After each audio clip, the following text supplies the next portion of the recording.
Welcome to Driven, the Unscripted Success podcast, with your hosts, Mike Menino and Nariman Hamden, bringing you insights and stories on achieving personal, professional, and financial success.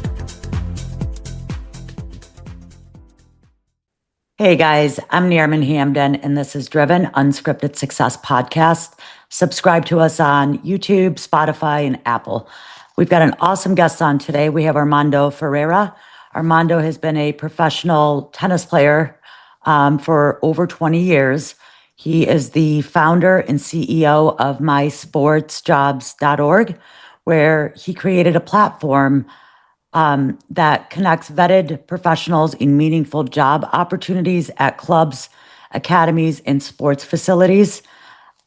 He goes beyond just job placement. They mentor, certify, and support emerging leaders through hands-on training, industry connections, and career guidance. Hey, Armando, how are you? Good, Nariman. Thank you for having me. Yeah, thank you for coming on. Appreciate it. Where are you zooming in from today? I am in Boca Raton, Florida. Oh, nice. Yeah. I'm over in Naples, so just across Alligator Alley. We're neighbors. An hour and a half. I love it. Yeah, not too far. So why don't you give us a snapshot of your business right now, what you do and what your company does? Perfect. Yes. So My Sport Jobs, we started the company about 3 years ago. And since May 1st of this year, since March 1st of this year, I apologize. We have our new software that just came out. It's essentially a LinkedIn of racket sports. And with the different, since we switched to the new technology that we apply to the business, the company has gone to me and my initial partner to now we have 5 partners part of the company, and including a couple top 10 in the world pickleball players that are currently members of it or essentially investors. And I think the biggest one is the co-owner of the PPA Tour, or the Professional Pickleball Association. He is my business partner since the beginning, and he's been incredible.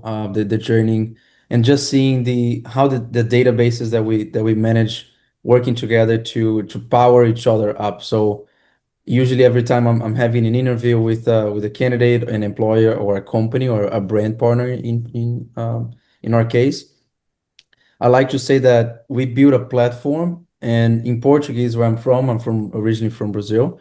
In Portuguese, platform means to uplift, right? Sure. So I think I've always been someone who connects people, who connects good people with good people since I was a kid. Quick backstory to that is I left my house. I was 13 years old to live at a tennis academy back in Brazil.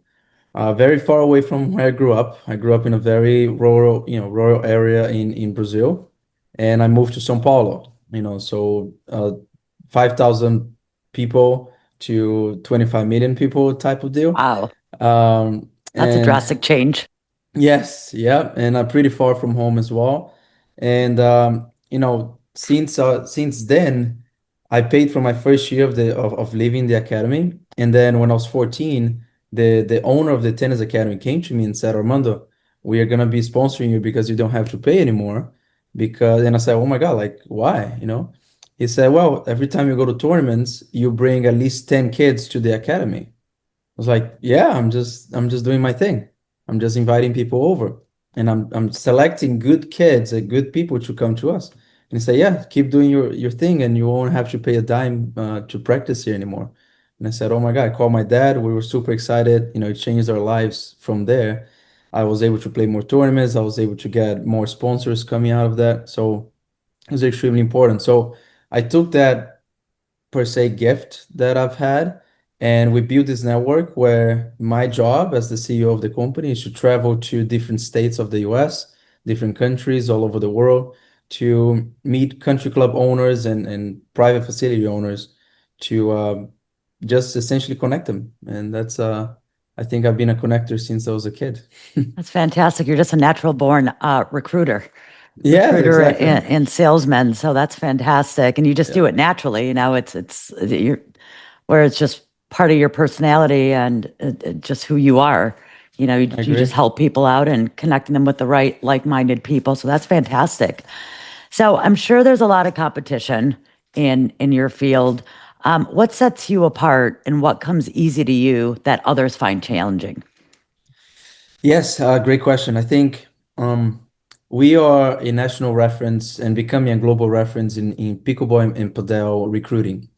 So pickleball obviously is very new, and we through the correct partners, obviously the PPA and different certification courses that we partner with.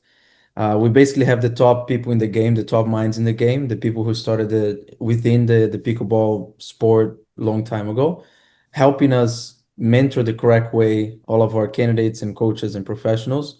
And I think that's what sets us apart because again, we have a platform that uplift each other up, and we have the Sure. top people in the game just coming together to say, hey, let's improve the sport globally, and let's help facilities become better and more profitable. That way, the sport can continue to grow. And as we speak, obviously, I last night we had the pickleball World Cup ceremony. I don't know if you knew this, but we have 64 countries this year. This is the third year of the edition, and it is in Fort Lauderdale. So we literally had 64 countries yesterday walk through the cricket stadium here in Fort Lauderdale, and that's our goal. It's just to see the growth of the sport, the people coming together. That's I think that's what sets us apart. People, right? I think that's the Sure. number one thing. Sure. Yeah, and I've heard that over on Marco Island that they have, is it the World Pickleball Championship or maybe the National Pickleball Championship that they do as The well? the US Open, yes, on Oh, the okay. National Pickleball Center. They are actually our clients. So Oh, that's we wonderful. we recruit the top coaches to go coach there. That's fantastic. So, what is one of the biggest challenges you've had to overcome in your career? Well, I think business-wise, I think this is funny because when my wife hears about the trajectory of my sport jobs, people ask me, and then I'm with her at a dinner or something, and they say, "Oh, when did you start the company?" Like a couple months ago, I usually say, "Yeah, we started the company 6 years ago," and she looks at me, is like, "Armando, it's been 2.5 years or 3 years," and I said, "Oh my God, you're right." It feels Um, much longer. it feels much longer, right? So it's just, I think, being an entrepreneur and having to figure out things, trying to always navigate what is the right thing to do and continue to take that route is the biggest challenge for us. Obviously, we grew from a very small startup, just me on the staff. Now we have about 10 people surrounding us and working with us, five investors, 10 employees, and just trying to figure that all that stuff that you just got to do it. You just got to go through it. Right. So just Yeah. navigating that phase, those different phases that you have to go through. I think that's the biggest challenge. Absolutely. And it's the business side of it, right? So it's navigating all the strategies and the logistics and the payrolls and Yeah. yeah, a lot of spreadsheets, a lot of Yeah. paperwork. But Yeah. so, which is challenging, but once you have it all organized and you have the right team, then it becomes much easier. 100%. Um, so what's a skill or habit you think doesn't get enough credit for contributing to your success? I believe communication. Obviously, I think every entrepreneur talks about that, but um, communication and discipline to continue to move forward. Right? So it's like a roller coaster. Today, I'm extremely excited to talk to you and excited to be here. There was a World Cup energy coming to me yesterday, but some days are just the opposite, right? And then, Sure. um, people see what we want them to see, right? PR, Instagram, social media, LinkedIn, and all those different things.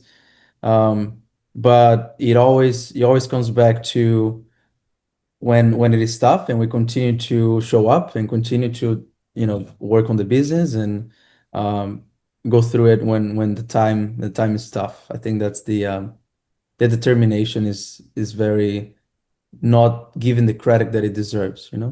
Yeah, the behind the scenes of the trials and tribulations that lead to the big happy smile in public. you That's know? right. Yes, right. I every time, one quick thing from that is every time I talk about that point is so 3 years ago when I started it, it was just by myself. I had this idea that came from college, right? So I was my junior year in college. I had just I founded a non-profit to fundraise money for the scholarship fund of our business school in North Carolina during COVID. And that's when I learned how to file an LLC, create a bank account, go for ask for loans and different things like that. And during that time, our goal was to write as many business ideas that we could. So this idea came through on my paper, and I mentioned that to my group. And it was like a class that we came up with the dean of the School of Business, and we had to go through electing the executives and different things. And I think because my personality and everything, they elected me as the CEO. And I kept that piece of paper, and I kept the idea with my friends. And a couple weeks ago, someone saw me in Jamaica, and then I was in Cayman Islands, and then I was in Chicago, New York, and different things happened. And then she texted me. She said, "Hey, like you talked about that idea a long time ago. I remember you wanted to travel and see those different places." And I'm like, "Oh my God, you're right. We It's did talk about happening. that. It's Yeah, happening. It's crazy." that's But awesome. But that just doesn't happen on its own. It takes, as you said, a lot of discipline, a lot of focus, right, and right, determination, and yes, and persistence. And that's when my wife came through, and I give her credit because between the start of the company to now, I probably tried to quit 15 times. I bet. Um, I bet. but I haven't tried in the last year, which is a good thing. But the first 2 years were really, really, challenging, I think.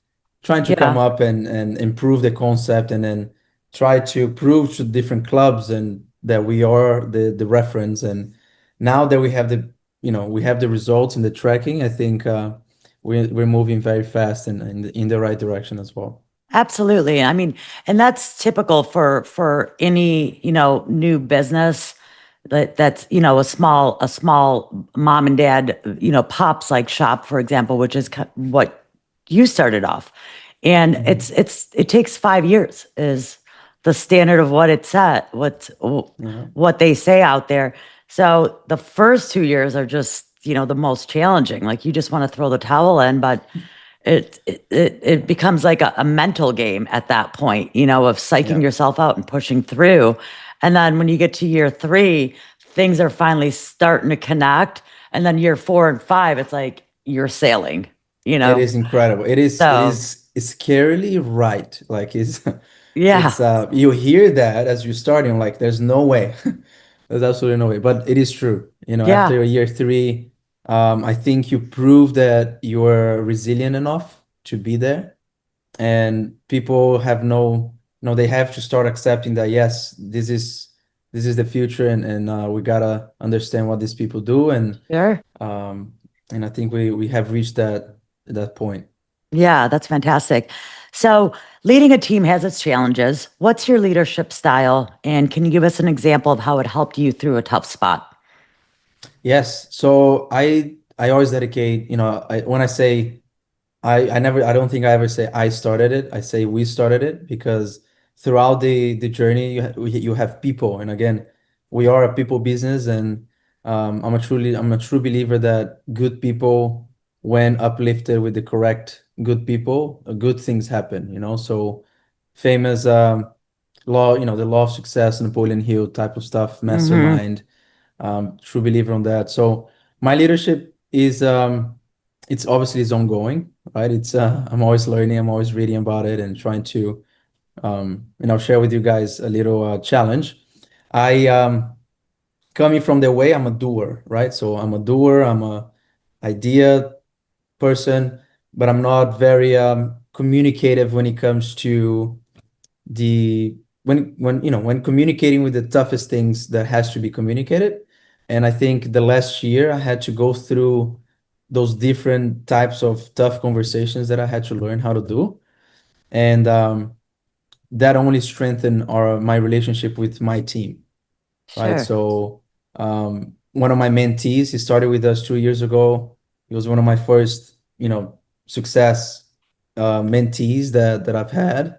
through the business. I absolutely loved working with him. And recently he came to work in person with me, and now he's my right hand in my sport jobs as well. Um, we had to had a tough conversation probably 6 months ago, and right after that, it just became stronger, and we are on the same page at all times. And I think that's for any executive level position, just knowing that you have to have a tough conversation to continue to move forward the right way. The earlier Sure. you can do that, I think the earlier you're gonna see the success with that, part of your leadership skill. Sure. Absolutely. So, when you're building your dream team, what's the one trait you look for and why? I think just honesty and being generally being generally interested about what we're doing, or about or trying to understand exactly what we do first. And that's usually, everyone who's on my team, they start as a client.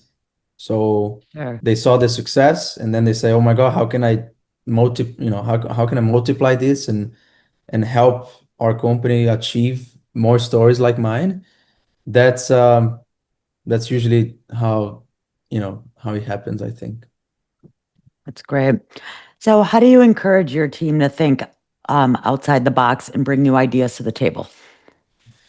Um, Giving them autonomy, right? So the way we structure our benefits and payouts is much more like an owner, right? They don't, and this is something I'll share with you guys, is I don't make more than my teammates. So I make exactly what they make it as well. So everyone is aware of that.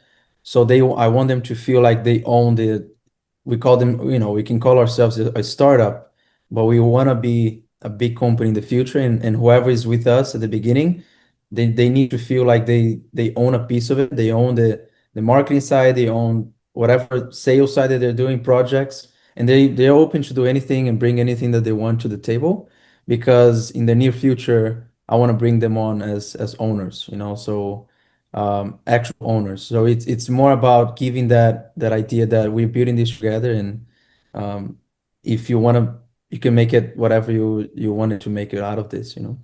Absolutely, which makes them, want to do more for the company because they have the incentive of becoming an actual owner at some point, and Yeah. helping with growing the business and that their ideas matter as well. So that's a 100%. pretty neat way of doing it. So walk us through what's a day of your what does a day in your life look like, and how do you juggle work and everything else? Traveling and the Wow. wife and the pickleball and the padel and the tennis Yeah, that's interesting. So I plus a puppy. We just got we have a 4 month puppy that and a puppy. and yeah, I needed that for the I'm at home right now just because I had to get him his vaccine, so he's sleeping and passing out on the corner. But usually I'm in the office. I make it sacred that I stay in the office. Our office is actually downstairs, so we rent the first floor of my building in Boca. So the team works downstairs. I'm upstairs just because of the puppy. The puppy can't be in there, unfortunately. And so I make it sacred that 3 times a week I'm in the office, either going through calls, and at least one of those days I'm working on any documentation, anything that I need to get done payroll wise. Um, and then 3 days a week I am out and about, just coaching, playing, practicing, um, trying to identify new coaches. Like I said, I'm a full-time recruiter, Yeah. um, trying to change, to try out new clubs, new facilities. I'm part of a board of directors of another management company for clubs. So one of my partners is the CEO of Duper, who is the official rating for pickleball. So I get to sit down with him a couple times a week, and either on calls or in person. So we go visit a couple clubs and different things. And when I'm not traveling, visiting clubs elsewhere, um, I do try to take my wife to dinner. Well, that's nice. At That would least be once a week. helpful. Happy At wife, least happy life. that is correct. So it's I always say I have three full-time jobs. Yes, One of them is my marriage. So I'm very proud of that one. that's wonderful. And then now you have a fourth full-time job with the puppy. Yes, that's a full-time, part-time job. Yeah. So, has there been a book, a podcast, or someone that's really changed your outlook or approach? Oh my goodness. When I was 13 years old and I was leaving my house, my brother, who's an older brother, always been my mentor, my coach, my everything. He sent me a book from Dale Carnegie. So, How to Win Friends and Influence People by Dale Carnegie. And that book changed my life. I think it just came along with who I am and who I became. So it just, the name of the book, it says it all, How to Win Friends and Influence People. There are rules in the book that you follow. And I've read the book probably three times, one time in Portuguese, two times in English.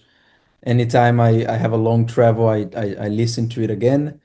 So that's my all-time, number one favorite book in regards to how to deal with people, how to set yourself apart and be a good person while you're building things. And again, Napoleon Hill, Laws of Success, the Mastermind Principle, all those things they come along with those two books, I think. Yeah, and I'm familiar with Napoleon Hill. I listen to a lot of his stuff. I will look up. You said Daily. What was the name of the author? Is Dale Carnegie, Dale Dale. Okay, Dale Carnegie. He's also during the time of Napoleon Hill. Awesome. I'm definitely going to look that one up. So, how do you tackle learning new things, especially stuff that's way outside of your comfort zone? Wow. When you come to the business side, right, the operational side, I think that's I don't think college ever teaches you that much specific out of it, right? So I studied business, accounting, and finance, and granted that helped me a lot, especially on the accounting side.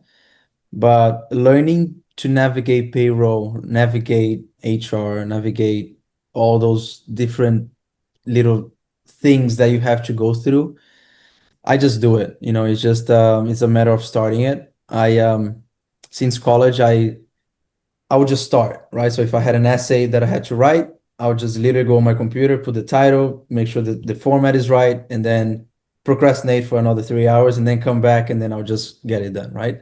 So that's how I start. So I just try to tackle right away the things that I'm not comfortable doing. I'd much rather be on the pickleball court or the padel court or the tennis court, Sure, but I just try to tackle the uncomfortable things right away. that's good.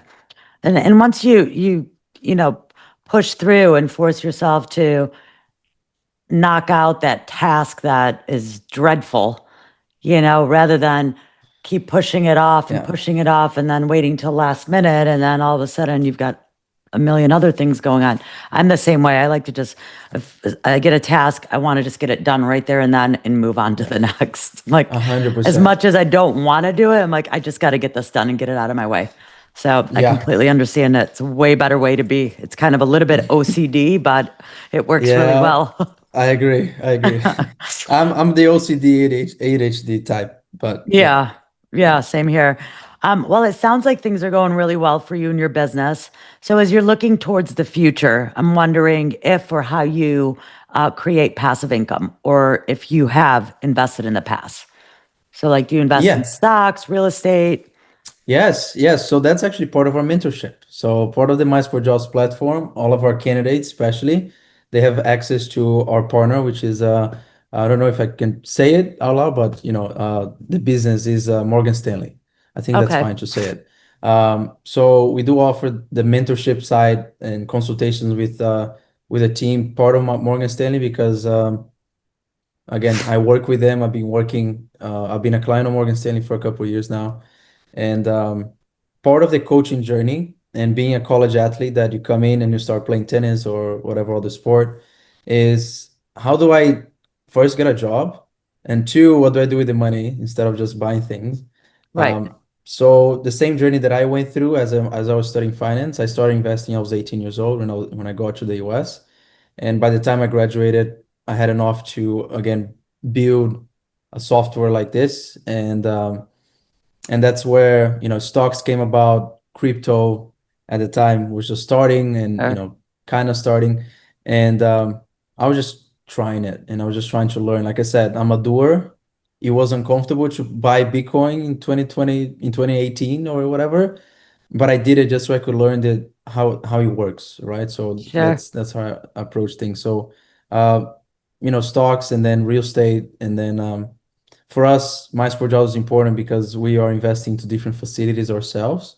So we currently have one in Boca, and we're looking into another one in this area as well in the near future.